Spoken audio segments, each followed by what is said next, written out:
तारिक अबुल हसन हमारे साथ हैं। तारिक, कुछ दिन पहले हमने ये बात की भी थी कि पेशावर वाली एक फ़्लाइट थी, कराची उतर गई थी और उसकी वजाहत भी आई कि स्टाफ की ड्यूटी ख़त्म हो गई थी और दुबई कराची की परवाज़ का इशू निकला और इसे फ़ॉल्स अलार्म भी बताया गया था। बड़ी चीज़ें हुई थी, हमने हमारे इस फोरम पे भी बात की थी। और अब पेशावर जाने वाली एक और इंटरनेशनल फ़्लाइट को कराची लैंड करना पड़ा, तो ये हो क्या रहा है? हम तो ये समझना चाह रहे हैं, और इस पर क्या वजह बताई गई?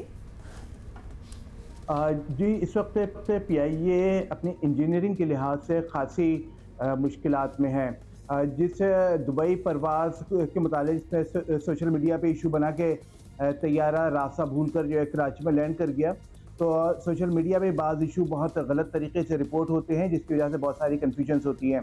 ये बात ठीक है कि जहाज़ टेक्निकल हुआ था दुबई एयरपोर्ट पर, जहाँ से फ़्लाइट देर से रवाना हुई और उसकी वजह से जो क्रू की ड्यूटी टाइम लिमिटेशन है, यानी एक मुकर्ररा वक्त होता है, उससे ज़्यादा जो जहाज़ के कप्तान है और जहाज़ का जो फ़ज़ाई अमला है वो ड्यूटी अंजाम नहीं दे सकता कानूनी तौर पर। तो इसलिए तैयारा जो है वो पेशावर जाते हुए कराची लैंड हुआ। यहाँ पे जहाज़ का अमला तब्दील हुआ और नया अमला तैयारे को लेकर पेशावर गया था।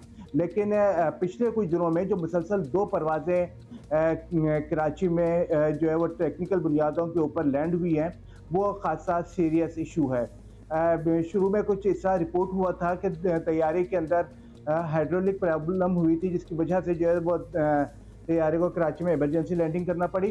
तो हाइड्रोलिक प्रॉब्लम की वजह से कोई बड़ी इमरजेंसी नहीं होती है। अगर हम एयरबस A320 तैयारे की बात करें तो इसमें 3 मुतबादिल सिस्टम होते हैं। अगर हाइड्रोलिक का कोई एक सिस्टम फेल होता है तो दूसरा दस्तयाब होता है, और अगर दोनों में कोई प्रॉब्लम हो तो तीसरा मौजूद होता है। तो इतनी बड़ी कोई प्रॉब्लम नहीं होती और जहाज़ अपनी मंजिल तक बआसानी पहुंच जाता है।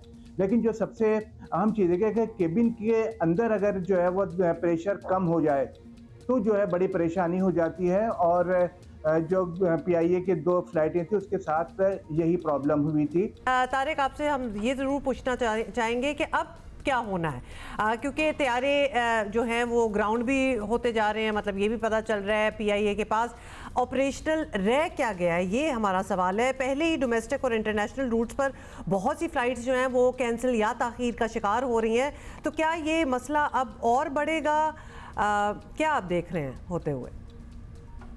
जी, इस वक्त PIA के पास जो परवाज़ के काबिल तैयारे हैं उनकी तादाद 16 से 17 है, और जो तैयारे दस्तयाब रहते हैं फ़्लाइट ऑपरेशन के लिए वो उमूमन 14 से 15 तैयारे होते हैं, और हफ्ते को एक और तैयारा फ़नी खराबी के शिकार होकर ग्राउंड हो गया है।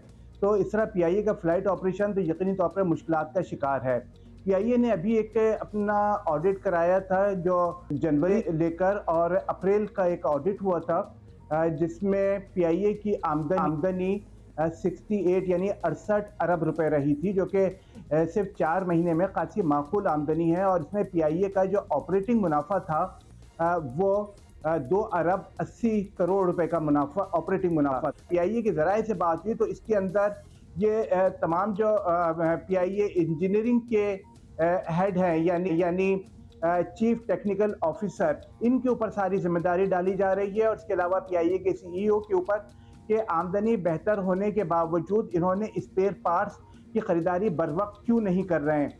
अगर ये बर वक्त स्पेयर पार्ट्स की ख़रीदारी करें तो PIA का ऑपरेशन बेहतर हो, तैयारे जो बार बार ग्राउंड हो रहे हैं और टेक्निकल प्रॉब्लम्स के शिकार हो रहे हैं, इसके अंदर बेहतरी आए।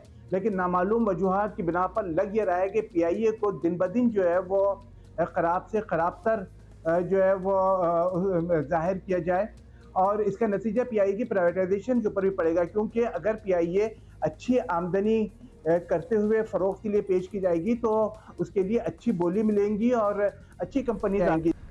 बहुत शुक्रिया तारिक अबुल हसन।